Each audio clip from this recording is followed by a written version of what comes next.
So previously we saw how these troops emerged in the Kleinkrieg, or Little War in the Balkans. First between the Ottoman Akinji and Delhi raiders and their Hussar opponents, and then later between the pro and anti-Habsburg factions battling it out in the Rákóczi rebellion across the shattered Hungarian lands in the aftermath of the Great Turkish War. Out of this violence and trauma, professional soldiers and Hungarian exiles scattered across Europe, finding service in semi-independent light troop regiments in places like France, Austria, and Prussia.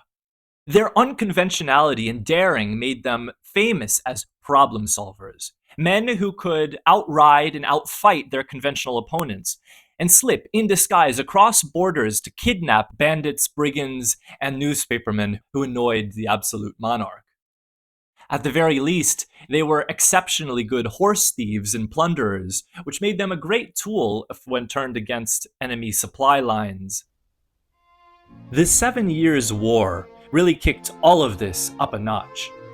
This was essentially a continuation of the unresolved issues of the previous war, expanded globally to the European colonies in North America, the Caribbean, and the subcontinent. And by the way, it's worth noting that irregular warfare had a much longer history in places like the Scottish Highlands, the Americas, and the Eurasian steppe. The biggest innovation of this conflict was the widespread adoption of light cavalry and light infantry tactics, and their incorporation for the first time into European regular armies. So rather than employing more or less independent bands of raiders, led by absolute mad lads like Menzel and Fischer, this war saw regular armies begin to employ screening and skirmishing for the first time during battle. By this point, it had become clear to almost everyone that hussars and riflemen were absolutely f***ing OP. The most famous light cavalry exploit in this war, and one of the greatest of all time, was András Hadik's cavalry raid on Berlin. Hadik was another Hungarian Slovak lower aristocrat who joined the Hussars at the surprisingly reasonable age of 20, rising to the rank of general with command of an entire cavalry brigade in the Austrian army. In 1757, during the 7 Years' War, he led his Hussars in a surprise march around the Prussian army in Bohemia to the gates of Berlin, where he bluffed the defenders and the city council there into paying a ransom of some $200,000 before Prussian reinforcements could arrive.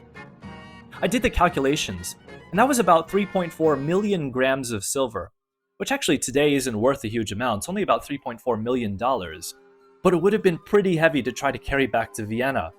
It was the weight of a medium-sized elephant, or about 1/3 of a cubic meter of solid silver. So a small army of fast, sneaky cavalrymen in the mid-18th century could do some pretty crazy stuff. But I think that there's also a conceptual change going on here.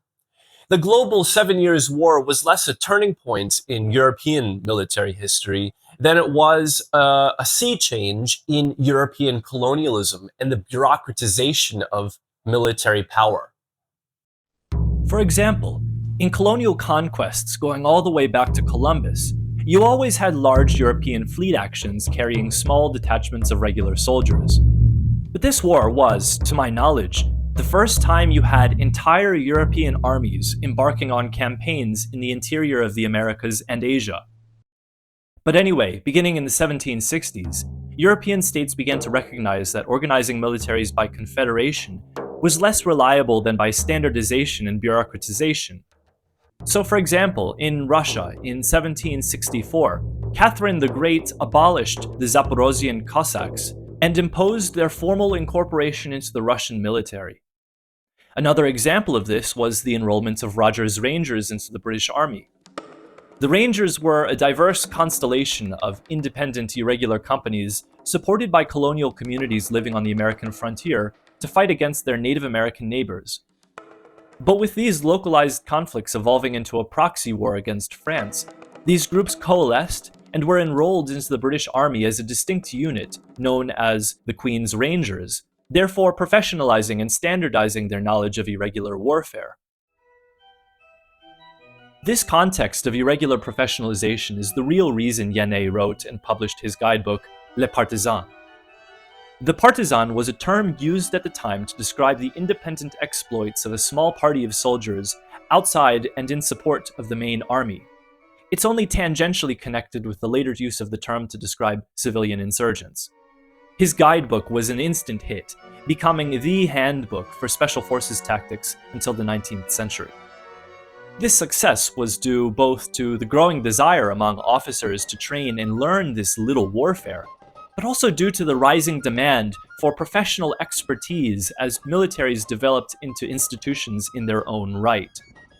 It's worth mentioning that books like this in the 18th century were primarily written and published to establish one's credentials as an expert, much in the same way that modern middle managers will get an MBA to move into upper management. Anyway, in the years after this introduction to the irregular warfare of the Ottoman borderlands, experts in this style were a hot commodity. This resulted in something really interesting. Probably the first example of what we know today as cultural appropriation. Not only were Hungarians highly sought after in Western armies, but cavalry units all over the place started dressing in Hungarian-style uniforms and wearing Hungarian-style mustaches and haircuts. Later in the century, infantry in the West also adopted the Hungarian shako hat, which was another bit of Hussar uniform. This wasn't just emulation. It's hard to imagine today, but in the pre-modern period, and even into the 19th century, concepts of nationality, and what we would later call ethnicity, were conceived of as innate emotional and intellectual stereotypes. Certain cultural groups, like the Scots and Croatians, for example, were recognized as being particularly tough and brave by virtue of their harsh mountainous climate. Hungarians and Germans were considered to be the best horsemen, or at least their aristocrats were. And in a certain way, dressing like that cultural group could be understood as a way of gaining those characteristics, even if you're not actually from that nation. So as European empires began to modernize their militaries to respond to this more global and irregular mode of warfare, versions of the Hungarian aristocratic costume were adopted as the uniform for light cavalry hussar regiments all over the place, even when the rank-and-file soldiers were recruited locally. Yannet worked as a cartographer in the French army, and it's not certain that he was actually an officer-leading man, or that any of the feats he describes ever took place. But in any case, he was clearly quite knowledgeable, and the book's publication allowed him to switch sides in the middle of the 7 Years' War and gain a promotion into the Prussian army as a captain of military engineers. We don't have any information about his long career there, but he eventually rejoins the Austrian Imperial Army as a major general and fortress commander some 20 years later. By the way, he later supervised part of the vast imperial project mapping the Habsburg Empire, and he seems to have been part of the team which produced the maps, which Warhorse Studios used 250 years later to build the Bohemian landscape of Kingdom Come Deliverance. That's another story I'll eventually get to. But anyway, through Yannet, we can see several processes taking place during and after the 7 Years' War. The professionalization of an entirely new class of military experts, the advent of military cartography and military manuals, but also military reform pursued through direct cultural appropriation, including through the adoption of mustaches and braids. And these developments are all key elements of the political and cultural changes we now recognize as the emergence of modernity. And this is why I think 18th century history is so exciting. You can see piece by piece how modern apparatuses of state power and our modern cultural understandings of the world were developed. But at the same time, we get a glimpse of the crazy pre-modern world which existed beforehand. So let's talk about how special forces were actually used in the Partisan. The book begins with chapters on how to set up a partisan corps, including the personal qualities needed in a recruit, the qualities needed in an officer to lead them, and the kinds of uniform, weapons, and horses they should bring. It then moves on to the actual tactics of this kind of warfare, including how to manage a secret march, how to place and manage guard posts around the camp, how to reconnoiter the enemy, how to surprise, ambush, and how to retreat. And as a professional cartographer, Yene also makes sure to provide helpful maps to visually explain these maneuvers. So the first thing to understand is that partisan companies were quite a bit larger than special forces units are today, between 100 and 2,000 men. There was always a danger that they would stumble upon an enemy force, and armed with just sabers and muskets, they needed to have enough men to fight their way out and enough horses to flee if needed. Yene writes that a partisan who expects to be successful should command at least 1,000 men, without which he will never be able to sustain the fatigue of a whole campaign, and to seize those important opportunities which will constantly offer. The second is that these forces, according to the French model, needed to be composed of a mix of infantry, mounted infantry dragoons, and hussars. This combined the speed and daring of cavalry with the staying power of infantry, and enabled cavalry to bait enemy forces into infantry ambushes. The first rule of the partisan was secrecy. They needed to be able to march in absolute silence, often at night, best in winter, and to avoid all villages and farmhouses where dogs might alert locals. On stony roads near enemy posts, Yene recommends spreading the dragoons' cloaks on the ground to reduce the noise of the horses. He notes having put this to good use in Italy. While on the march, an advance guard of cavalry should be sent ahead of the infantry column, and small units of dragoons should march at least 50 paces on each flank. Individual dragoons should fan out an additional 50 paces further, and be constantly on the lookout for any trace or shadow of the enemy. If any of these cavalry troops encounters the enemy, they should immediately charge them no matter how outnumbered they be. Surprise and fury usually overcomes all odds, and these vanguards needed to give the infantry column time to form up.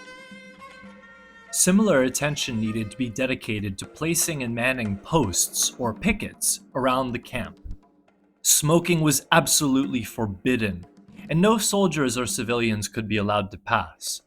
In fact, these men were to capture and detain any local peasants who might see the soldiers until any risk had passed. The first directive of the partisan was to find and study the movements of the enemy. For this purpose, the officer always needed a skilled geographer, a man like Yene, mounted on one of the very best horses, able to escape to the army if the partisan were dispersed by a superior enemy force. If there's a danger, the geographer's life is more valuable than the rest of the men. Yene also suggests assigning men to scouting parties who can speak the language of the enemy, and to dress them in uniforms and cockades which resemble the enemy's. So rather than wear camouflage to hide from the enemy, the strategy here was to avoid encountering civilians whenever possible, and to avoid raising suspicion. He even suggests bringing jackets which could be turned inside out to further confuse enemy reports. Both then and now, language skills were extremely important for intelligence gathering, and Yene recommends that the commander should be able to speak, at a minimum, Latin, German, and French in order to chat with locals and gain relevant information about the landscape. This focus on geography and mapmaking is a really key aspect of the emerging military art at this time. We take it for granted now, but prior to the 18th century, precision mapmaking just wasn't really a thing. Armies always needed to rely upon local guides of questionable reliability, and frequently just sort of accidentally bumped into enemy armies.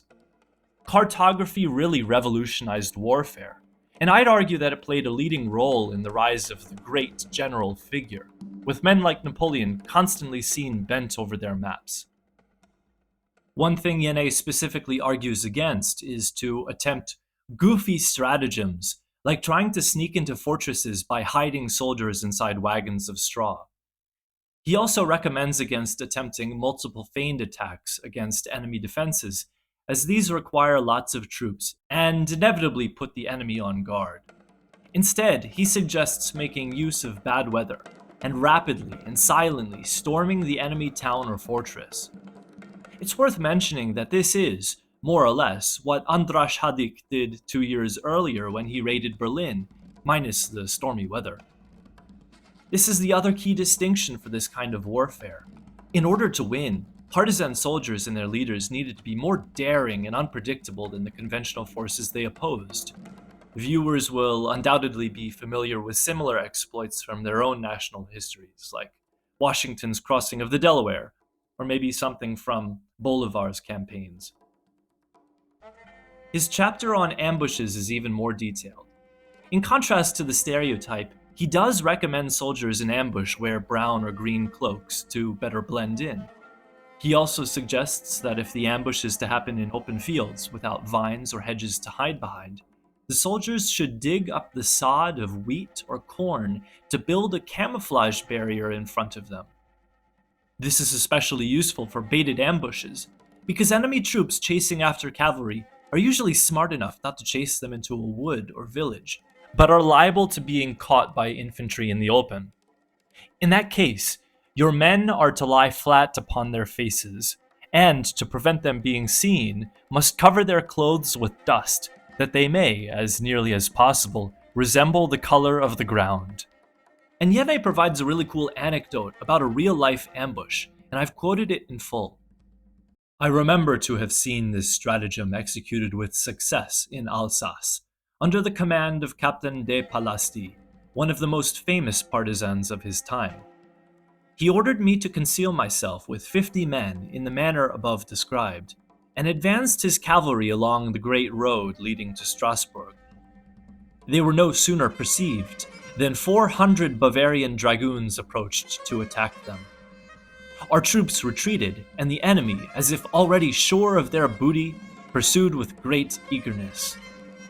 I suffered their front to pass, and then fired upon their center with so much success that I brought 17 of them to the ground, killed and wounded. Our cavalry then faced about, and made so vigorous an attack that they must have been totally routed if they had not been sustained by a strong detachment of horse and foot, which immediately sallied out of Strasbourg to their relief. Nevertheless, we carried off 50 of their horses. But of all the tactics and stratagems Yene describes, none is more important nor demanding than the retreat, which he calls the ne plus ultra of the military art. Successful retreat requires a complete knowledge of the terrain, adequate preparation, and training. When done correctly, it can even enable your infantry to set an ambush. If necessary, a severely outnumbered partisan can divide the soldiers into pairs and disperse them to escape on their own to a designated rendezvous point. He describes having done this once in Italy, when after being discovered by the Spanish, he dispersed his forces and fled with just 2 Hussars. The enemy pursued me closely, and I thought myself within a hair's breadth of being taken 1,000 times. Yet I found a means to escape across a morass, a swamp, and arrive safely at my post, where, 3 days after, my whole party were assembled without having lost a single man. As they say, discretion is the better part of valor. So how do the small warfare tactics of the partisan differ from modern special forces? This is something that I think a lot of the viewers probably have more experience with than I do, so let's talk about this in the comments. But one thing that stands out to me is the partisans' unique approach to training. In the first few chapters of the book, Yene discusses at length the ideal personal qualities and characteristics of officers, the ideal height and weight of infantry and cavalrymen, and the benefits of recruiting Hungarians and Germans as cavalrymen for their natural fondness for horses. He even specifies the best uniforms, best bridles, and best diet for men and horses. So, bread, meat, and brandy for the men, but absolutely no fruit. Hay, straw, and oats for the horses, and as much hard meat as possible. I know horses will eat small animals, but I wasn't aware that they would eat dried meat. The more you know. Anyway, when it comes time to talk about training, which he notes is the most essential part of the art of war, his discussion extends only to training soldiers to march and ride in the most precise and upright way. He then includes an entire chapter on the virtues of absolute subordination to command, and the need to tame adventurers looking for glory and unwilling to follow orders. One gets the sense that the officer's art in this era is all about controlling mutiny and punishing libertinism and debauchery. I get why that's a thing. Maria Therezia's Pandar troops were notorious for their plundering. But I feel like the modern stereotype of special forces guys is that they're, hard drinking, free spirited rebel types. This also extends to the professionality of these soldiers. Though the troops of a partisan conducted special missions, their skills don't seem to have especially differed from those of regular soldiers. They needed to be tougher, rougher, and smarter than a typical line infantryman. But this special form of service was clearly open to anyone interested and ambitious enough for it, regardless of experience or training. I'd also expect some sort of recognition of the value of independent thinking and initiative, but that's just nowhere in the book. My sense is that in an age before weapons of mass destruction, training individuals to fight was of much less value than training officers to lead them effectively. As cool as it would have been to have a regiment of killing machines ready to murder a whole squad of redcoats with pistols and tomahawks, the real world isn't like the Patriot. And early modern European militaries just weren't capable of training a bunch of little Mel Gibsons. Now, that's not to say that they didn't try. But that same limited weapon lethality is also what made mounted troops so exceptionally useful. From about 1765 to 1915, the Hussars, dressed as Hungarians and imbued with their hell for leather recklessness, were the unquestioned elite of the European military classes. And though regular armies continued to fight in marching lines of battle until the First World War, light infantry skirmishers played a huge role in the victories of the Napoleonic War, and only continued to grow in importance in the decades after. We've mostly forgotten the extent to which these special forces tactics came directly from the Balkans, and from the trauma and violence of the Ottoman invasions. And we've also forgotten the fascinating period during the late 18th century, when militaries all over Europe began to standardize irregular warfare as a military art, transforming wild bands of raiders into regular native regiments and assimilating Hungarianness as a method of military reform. But that's just how history goes. When cavalry horses were replaced by machines, Hussar regiments continued on as an armored reconnaissance, and occasionally even airborne force. Their light troop tactics remain essentially the same, and are still taught in military academies around the world. But as technology changed, they became divorced from their history and original context. They lost their mustaches, and even worse, the toady authoritarians currently running Hungary occasionally use the legacy of the Hussars to push their far-right ideology. Now we're seeing armor being replaced again by drones, and it seems more and more likely that the Hussar of the future will instead be armed with an Xbox controller and wearing a VR headset. So it's worth taking time to remember the past, and to remember these riders and hunters from the wild borderlands who shocked the best armies in Europe and changed warfare forever. I've been complaining a lot about AI videos, so I'll give it a rest this week. Instead, I just wanted to say how much your views and support mean to me. I'm a relatively new YouTuber, and I've been just absolutely amazed by the traction that my work has already had. And that's entirely down to viewers like you who like, comment, and subscribe. In the coming weeks, I'm going to be working on other projects, including a video about the king who erased his face from history. Maybe also a video about Tbilisi's not quite anarchist architecture. And then maybe also a project eventually about real forgotten agricultural techniques from early modern Europe. So if these are topics that are of interest to you, hit the subscribe button and stay connected. Also, by the way, if you want to support me directly, you can click a link down below or scan a QR code somewhere around me, and then that will take you to my PayPal or to the patron donation service, Buy Me a Coffee. Eventually, I'll probably make a Patreon. We'll see about that. But quite frankly, YouTube ad revenue doesn't pay the bills. So if you any support that you can provide for me, it would be deeply, deeply appreciated. Thanks. Take care.